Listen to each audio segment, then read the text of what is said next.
Olá a todos, que a paz de Cristo esteja sobre a vida de todos vocês. Bem-vindos em mais uma edição do ADEC TV, um programa realizado pela Assembleia de Deus Caratinga.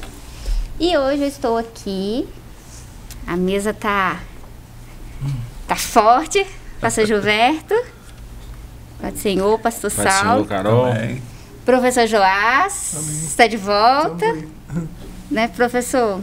O professor tirou uns dias de licença, né? Porque o neném dele nasceu. E hoje nós voltamos aqui para falar, continuar falando sobre o livro do Luciano Subirá, Graça Transformadora. E nós paramos no capítulo 12. Pastor Saulo, Pastor Gilberto, Professor Joás. Esse capítulo 12 fala assim: graça irresistível é uma pergunta. A graça é irresistível ou resistível?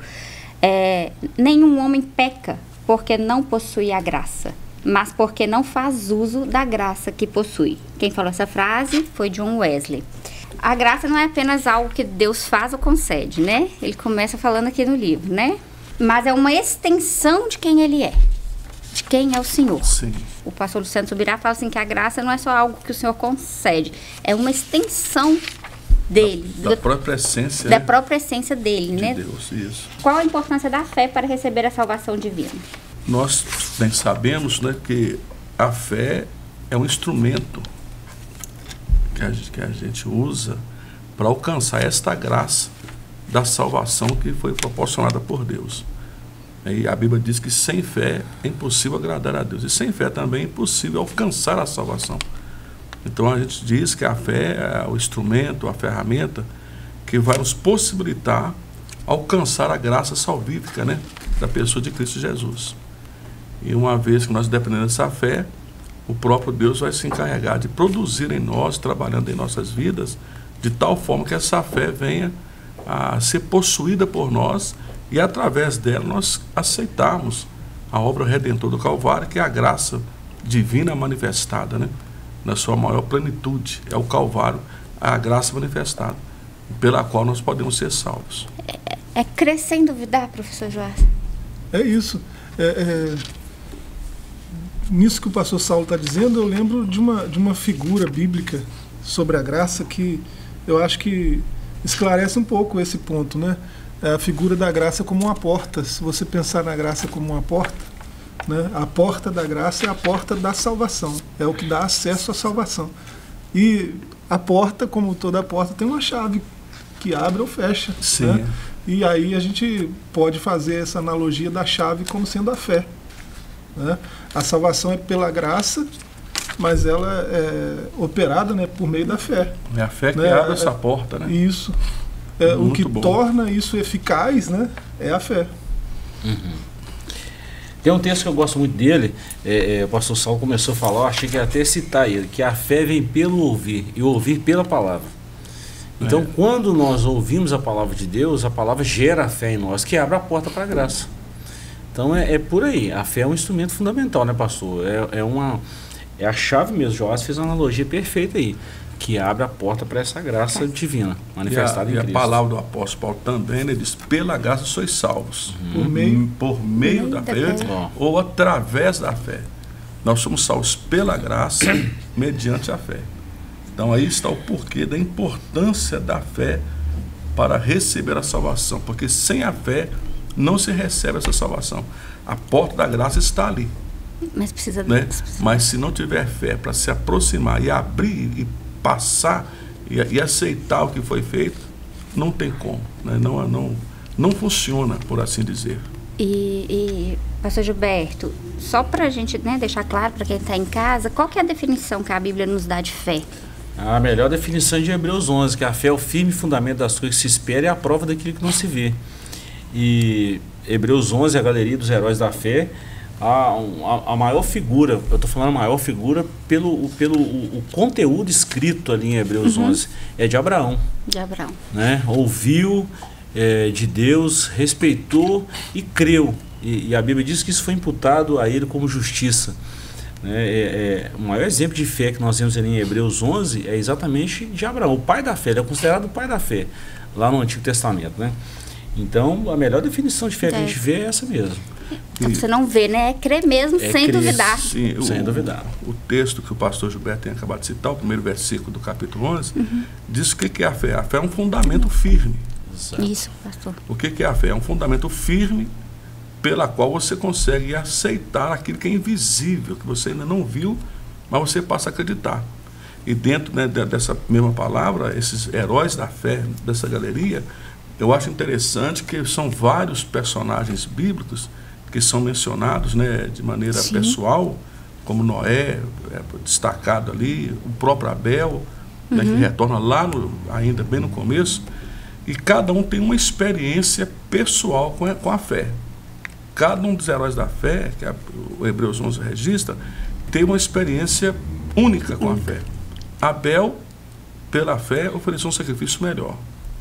Noé, pela fé, acreditou que viria o dilúvio. Abraão, pela fé, saiu da sua terra, da sua parentela, e foi para uma terra que ele não conhecia. Então, a gente percebe que a fé, ela tem uma forma muito importante de agir em cada pessoa, em cada vida, de maneira individual. Nós sabemos sobre a multiforme graça de Deus. A Bíblia cita isso, né? As várias formas que a graça de Deus se revela ou se manifesta.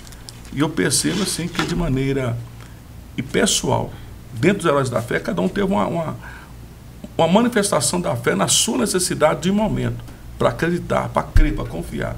E hoje esta fé se manifesta, aí já é para hoje, de modo geral, é já apontando todos para uma única pessoa, Cristo.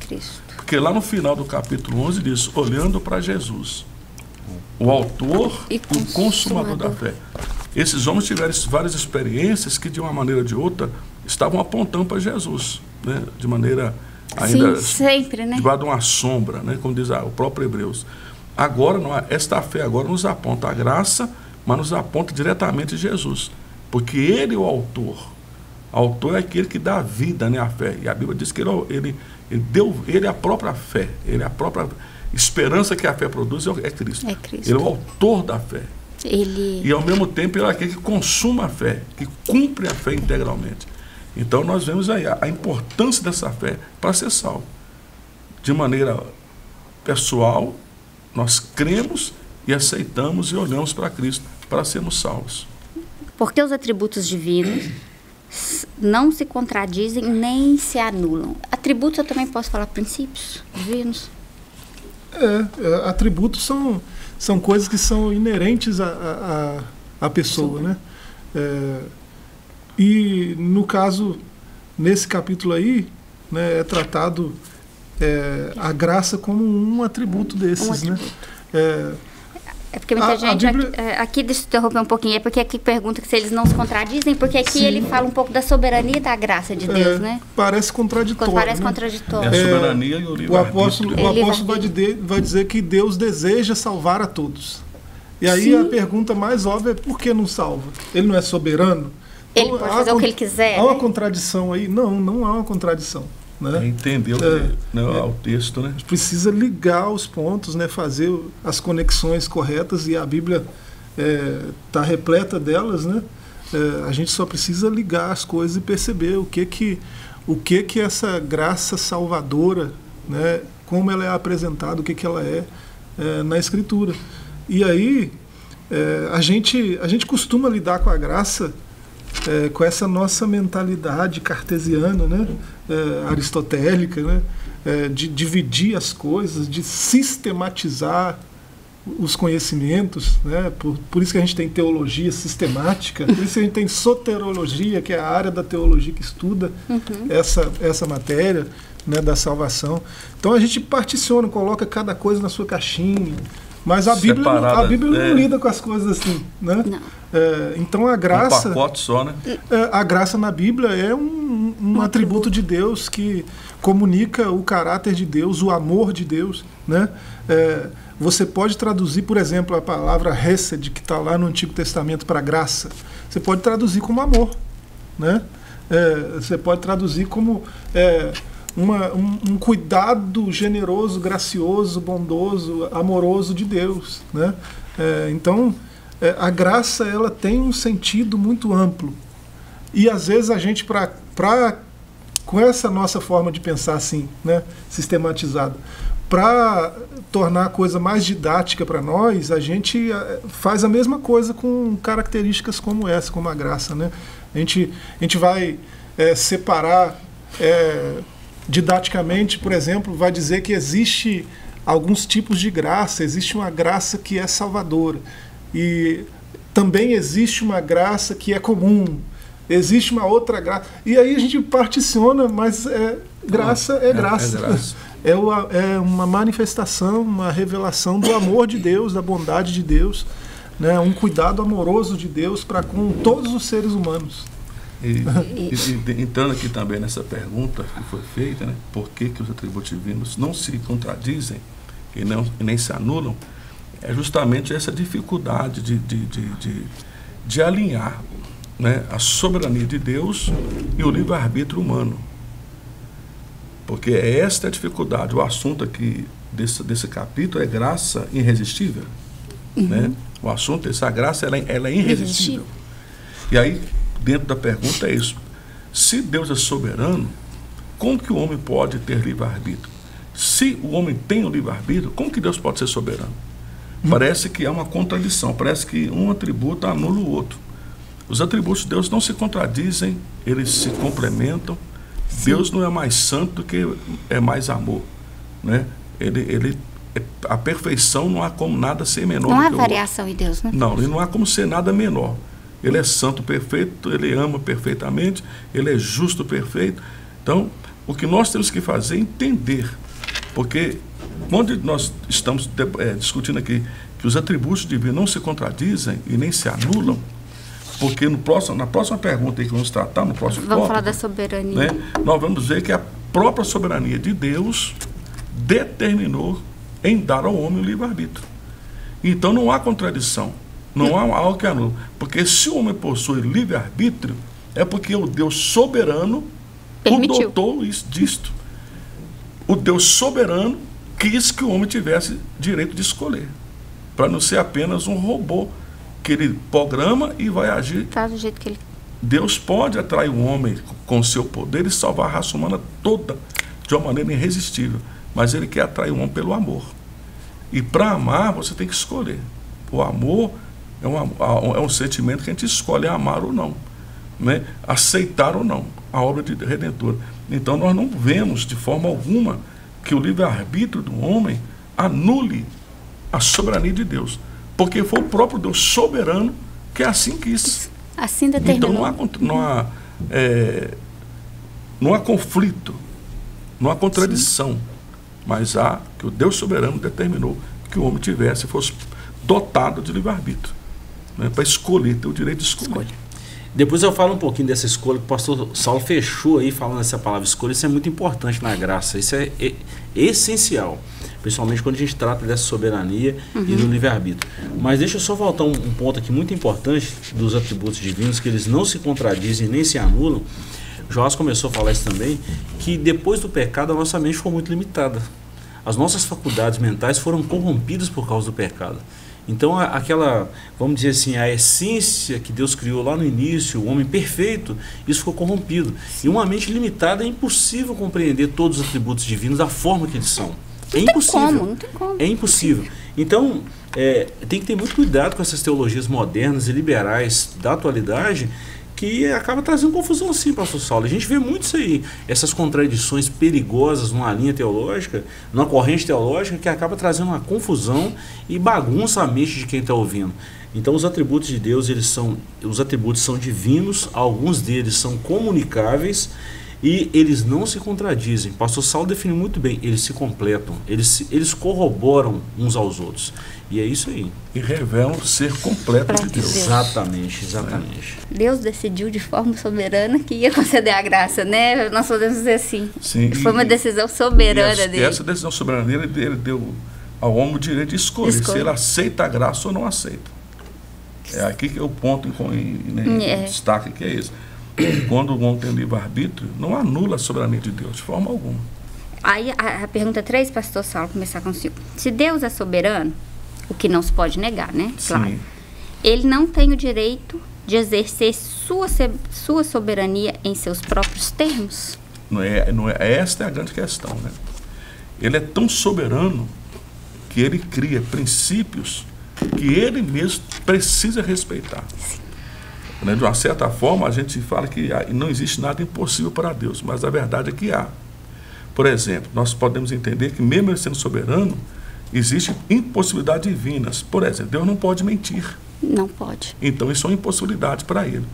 Por causa do seu caráter perfeito em santidade, e ele ser a própria verdade, ele não pode mentir. Isso é o que ele próprio determinou.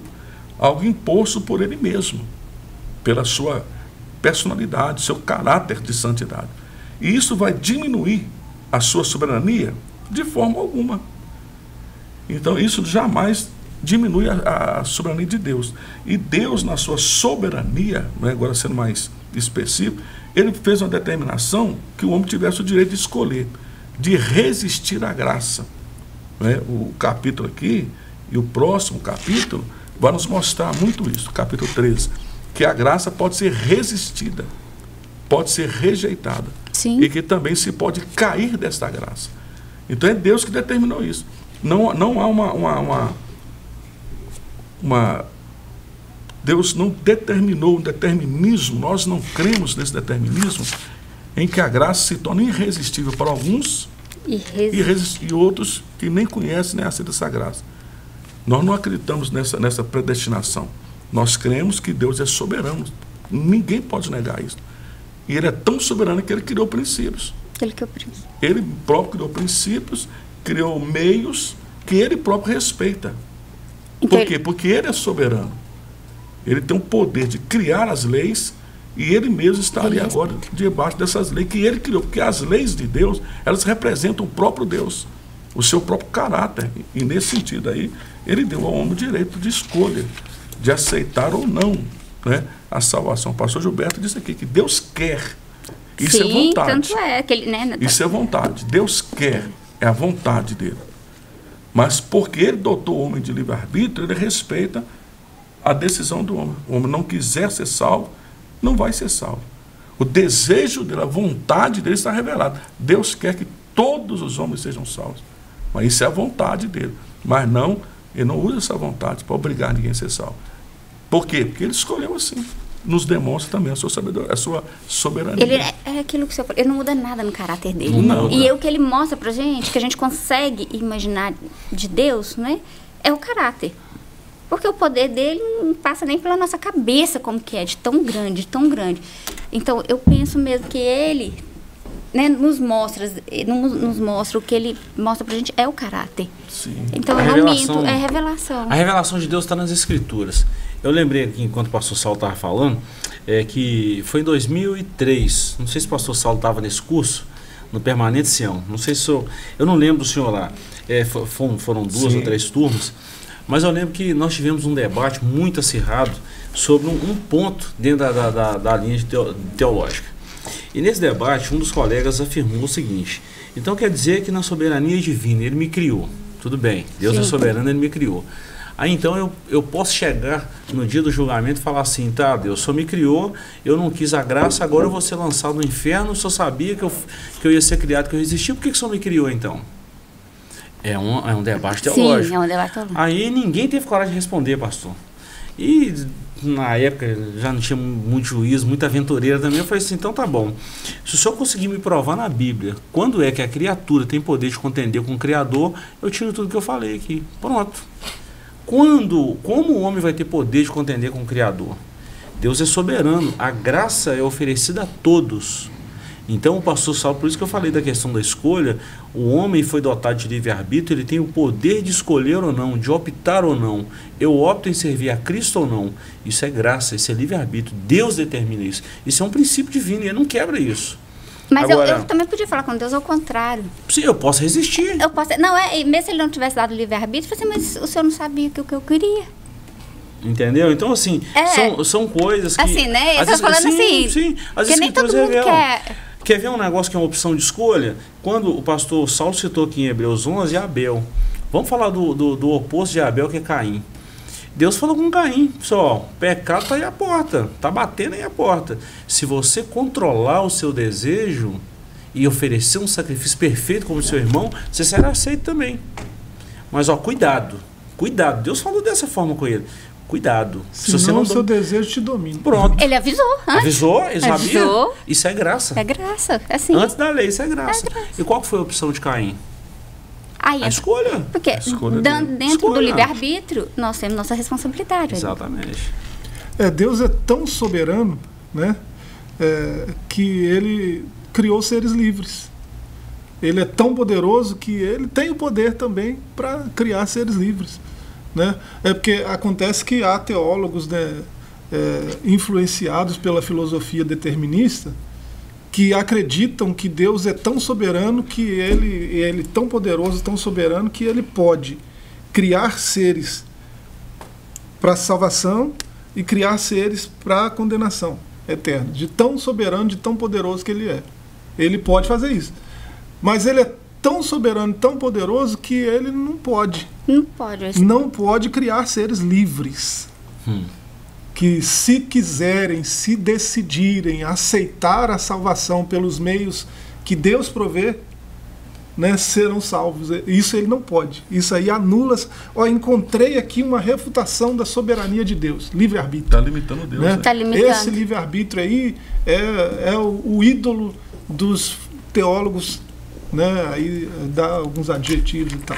Não é assim, né? Deus é tão poderoso, tão soberano, que decidiu criar seres livres.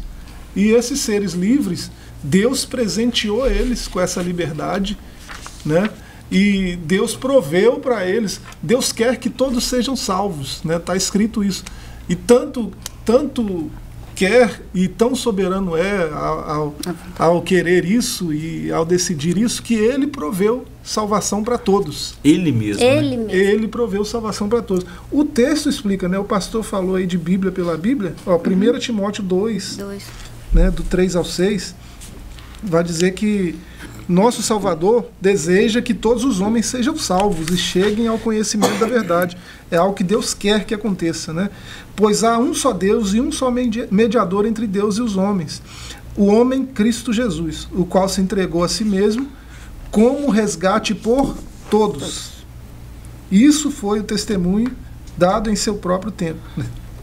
Paulo escrevendo ao jovem obreiro, ele diz com todas as letras, né, que Deus, quando quis salvar a todos, ele providenciou um meio, seu próprio filho. Ele deu um resgate. E o seu filho veio para salvar todos. E todos aqui é todos mesmo, porque esse pessoal costuma fazer uns malabarismos exegéticos, né? Uns contorcionismos hermenêuticos, né? E falar que todos não é todos, é todos. Todos. Nós vamos parar aqui, nós vamos para um breve intervalo e daqui a pouco nós voltamos.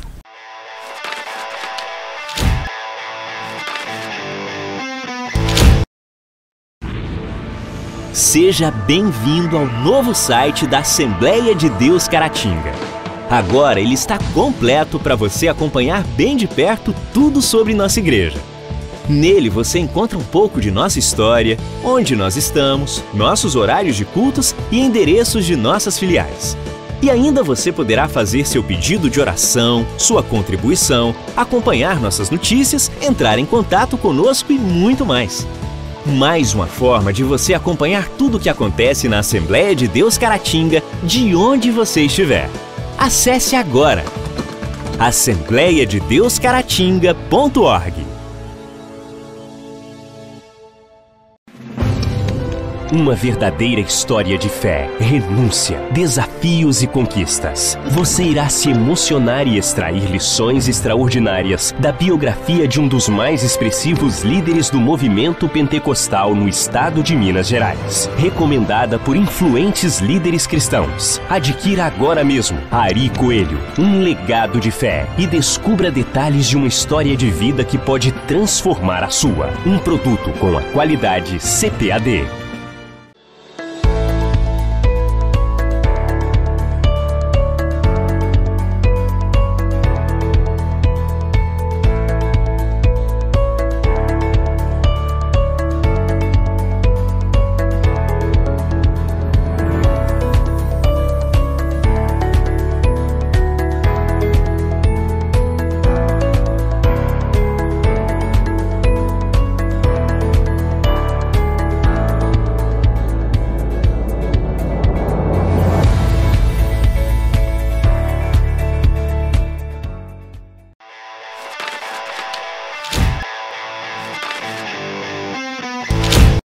voltamos. Nós estamos aqui na segunda parte do capítulo 12 do livro do pastor Luciano Subirá, Graça Transformadora. Pastor Gilberto, o pastor Saulo até começou a falar, né? Ele falou um pouquinho, mas a pergunta 4 fala assim: quais são os limites revelados na Escritura que o Altíssimo impôs a si mesmo? O pastor Saulo tinha falado, Deus não mente.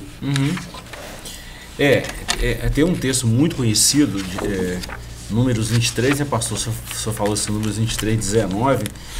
Tem alguns limites mesmo, exatamente para que esses atributos não sejam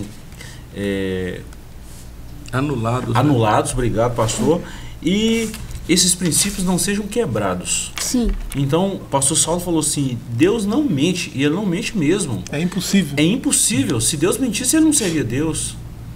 Agora, Deus se arrepende de alguma coisa que ele falou? Assim, de uma forma humana, quando o escritor escreveu esse texto aí, pode acontecer. Ele arrependeu de destruir Sodoma e Gomorra. Nínive. Ele arrependeu de destruir Nínive por causa do arrependimento dos homens que Jonas pregou, etc, etc.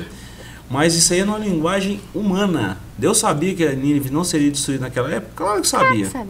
Claro que sabia. Mas qual foi a opção de Deus? Enviar Jonas para aquele povo arrepender. Mas também, pastor, dentro da reação de escolha do povo. Exatamente, sim, a opção de escolha. Ao livre-arbítrio. Isso. Então, esses limites são revelados na Escritura. Deus não mente, ele não pode mentir. Deus não peca, ele não pode pecar. Jesus, sendo homem 100% homem, 100% Deus, ele não pecou. E as Escrituras revelam isso com toda clareza. São limites que estão impostos à sua própria soberania, ao seu próprio atributo. E isso não anula, isso não pode ser quebrado. E é interessante o seguinte, né, é um assunto para um debate muito longo, sim, mas Deus é tão soberano que ele escolheu, mesmo sendo soberano, se limitar em algumas questões. Sim. E isto, quando ele se cria para si próprio impossibilidade, pela sua própria soberania ele criou. Porque Deus pode mentir. Ele pode mentir? Se ele quiser mentir? Não. Porque a Bíblia diz que é impossível que Deus minta. E isso não anula a sua soberania, mas isso complementa a santidade de Deus. Ele é a verdade absoluta. Como que a verdade absoluta vai mentir? Então nós temos que entender o que é a soberania de Deus. O livre-arbítrio não diminui Deus na sua soberania. Quando nós reconhecemos e aceitamos que há um livre-arbítrio, nós não estamos diminuindo Deus, dizendo que há alguma coisa que Deus não é soberano. Jamais pensaremos isso. Mas é o que eu quero voltar a reafirmar. Deus é tão soberano que ele escolheu, na sua soberania, dotar a criatura inteligente, que é o homem, de escolha, de livre-arbítrio. E isso não anula, isso não desfaz, isso não contrapõe, né, ou contradiz os demais atributos de Deus. Porque Deus, na sua própria essência, na sua própria essência de ser o que ele é, existe coisas que ele não pode fazer. Ele não pode mentir, né? Ele não pode ir contra o seu próprio caráter, a sua própria fidelidade. Ele não pode ser infiel. A Bíblia diz que Deus não pode ser infiel, porque ele não pode negar a si mesmo. Por quê? Porque Deus é fiel. Ele não pode negar a sua essência. É a essência dele, né? Não é a essência dele. Tá nele. Então, a soberania também é a essência de Deus, ser soberano. Sim. É um atributo de Deus, mas que não vai contradizer outros atributos. De santidade, outro, né? Não. Eles se complementam no ser de Deus, em perfeição absoluta, que a gente nem consegue compreender o que é perfeição. Nós não sabemos o que é perfeição. Não. Quando ele faz 70 perguntas para Jó não consegue responder nenhuma. Mostrando a nossa limitação extrema. Como não entender o que é ser perfeito em soberania, em santidade, em justiça, em fidelidade, em amor? Porque não é o nosso caso. Agora, se a gente não entender algo como isso aí, né, essas impossibilidades que o próprio Todo-Poderoso impôs a si mesmo, ele é tão poderoso que ele pode se impor essas coisas, né? A soberania é para isso. Você pode fazer o que você quiser hoje. Se a gente não entender isso, a nossa teologia está muito ruim, porque você vê na Bíblia alguém santo como o escritor aos Hebreus, né, lá no capítulo 6, dizer com todas as letras que é impossível que Deus minta. E você vê alguém que não é tão santo como o escritor aos Hebreus, alguém que é perdido mesmo, né, como Balaão, dizer a mesma coisa. Né? Deus não é homem para que minta.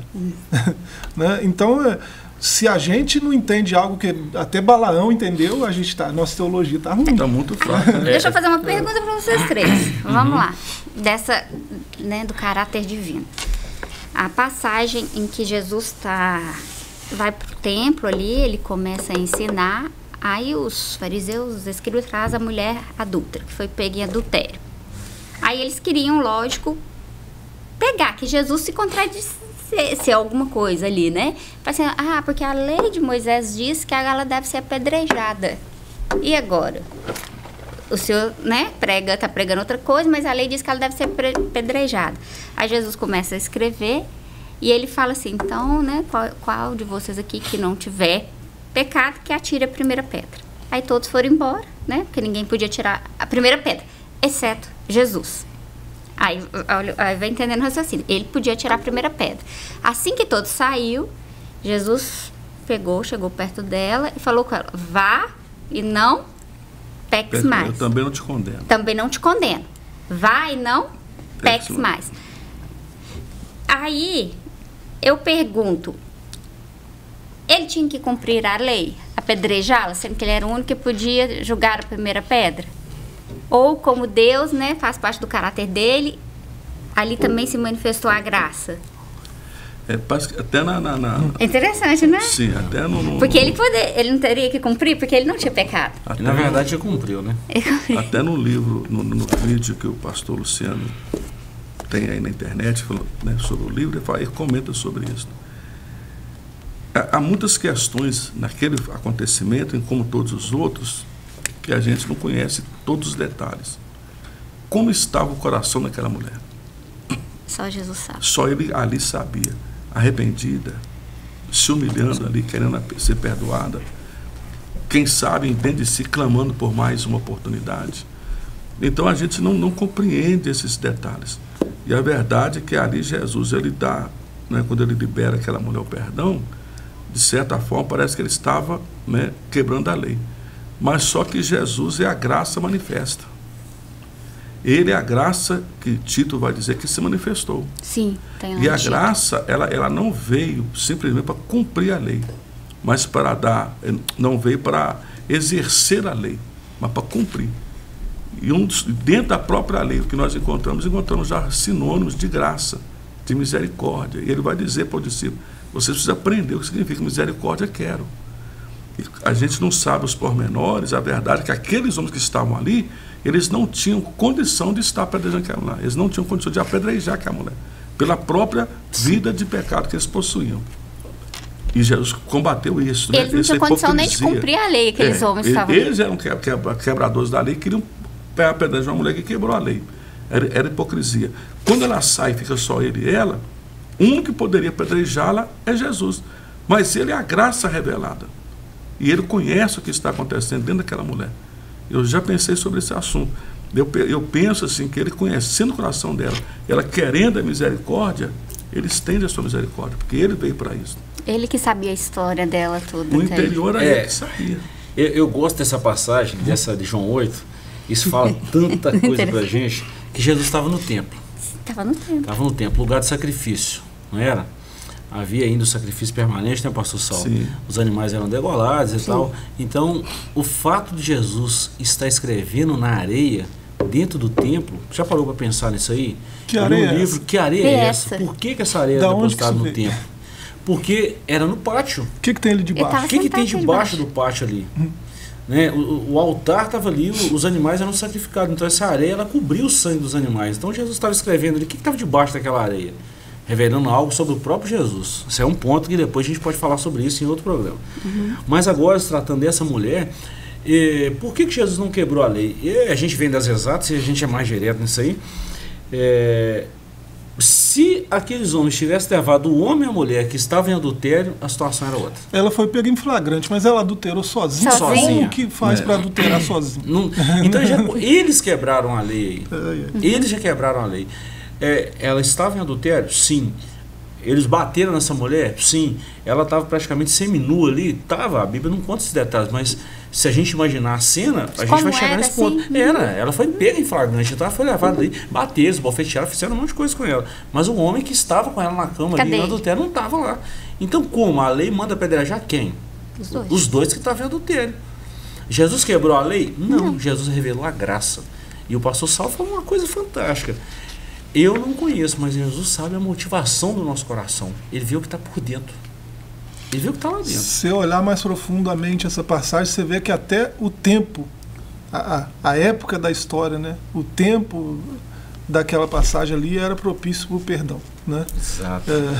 E vai saber o que ele estava escrevendo ali, né? Vai todo mundo fica com era tempo de perdão. A ocasião de festas de mar. Isso aí. Era a festa do perdão. A festa do perdão. Mais um detalhe. É muita coisa profunda aí nesse texto. Esses dias eu vi ver se vocês concordam. Para explicar, né, a olhos humanos, para nossa mente entender a diferença entre justiça, misericórdia e graça. Aí a pessoa falava assim, vamos supor que um menino pegou o carro escondido do pai, saiu, foi e bateu no muro de uma casa.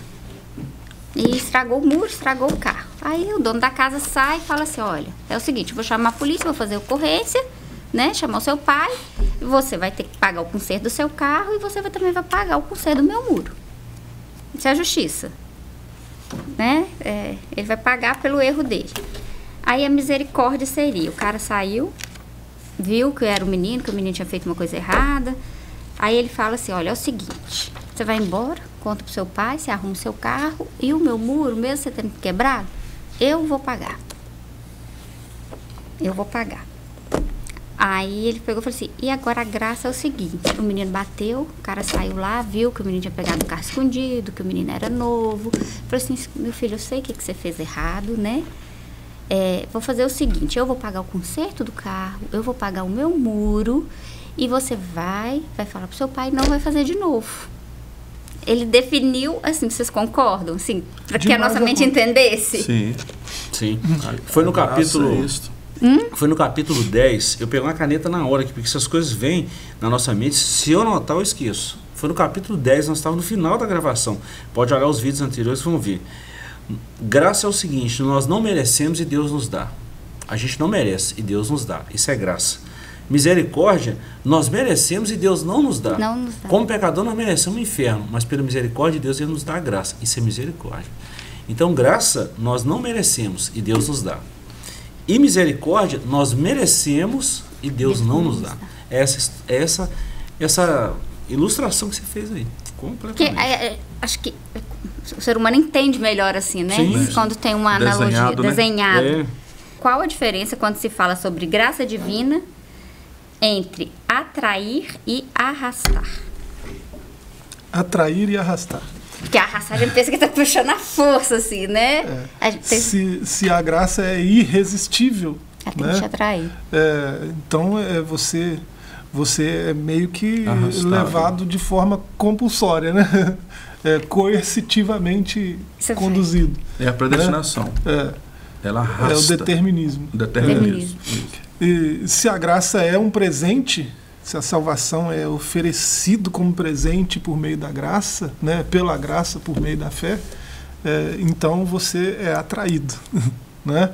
Ela chama a sua atenção, né, para você abraçá-la, para você voluntária, né? Para você acolhê-la, para você aceitá-la. Então a diferença está aí. E aí eu achei sensacional que ele começou esse capítulo com a citação de um teólogo que eu sou apaixonado, John Wesley. E isso é muito da teologia wesleyana, né? A graça é para todos. Né? Todos têm acesso à graça, todos. Né? E parece interessante assim, que a própria palavra, né, quando se pergunta o significado de graça, né, 90% vai dizer favor, ou né, favor imerecido, ou presente de Deus. Como que você obriga alguém a receber um presente? Não tem como. Se é um favor, como que você obriga alguém a aceitar o seu favor? Então, entre atrair e arrastar, eu concordo 100% assim, a graça nos atrai, não nos arrasta, senão não é presente, senão nem é graça, é uma imposição, que é totalmente diferente de graça. E tem presente, por exemplo, se a gente tiver livre-arbítrio, o presente chegar na sua casa, se você não quiser, você joga ele fora. Você tem um direito, eu não gostei desse presente, não quero. Isso é muito próprio da teologia wesleyana e explica muita coisa na graça. A gente leu aqui 1 Timóteo 2, né? Falando do desejo de Deus de salvar todos, e ele fez isso, ofereceu essa salvação para todos. E 1 Timóteo 4 fala que alguns têm se desviado, alguns têm se afastado dessa graça, dessa salvação na graça, porque se afastam da fé, né? Está escrito aí 1 Timóteo 4, verso 1 e 2, né? Alguns se desviam da fé, dando ouvidos a pregações enganosas, teologias de engano. E compreender esse aspecto da graça ajuda a gente a entender que é um presente. E aí, como presente, às vezes, há quem abra mão do presente, estando com o presente nas mãos, né? É esse cara que vira as costas para a fé, e como essa salvação pela graça só é alcançada pela fé, uma vez que você joga a chave fora, a porta não está mais acessível. Acabou. Né? Então, isso explica muita coisa da teologia paulina mesmo, né? E há alguns teólogos que não entendem, infelizmente. Diante de tudo que nós falamos aqui, eu ouvi uma frase agora, uma historinha, mas essa frase ficou gravada aqui. Ninguém será lançado no inferno por causa do pecado que ele cometeu, mas por causa da graça que ele recusou. Isso é muito sério. Sim. Seríssimo. O pecado leva ao inferno, sim, mas a graça é muito maior que o pecado. Então, a graça nos atrai. Nos atrai. Isso é muito bom.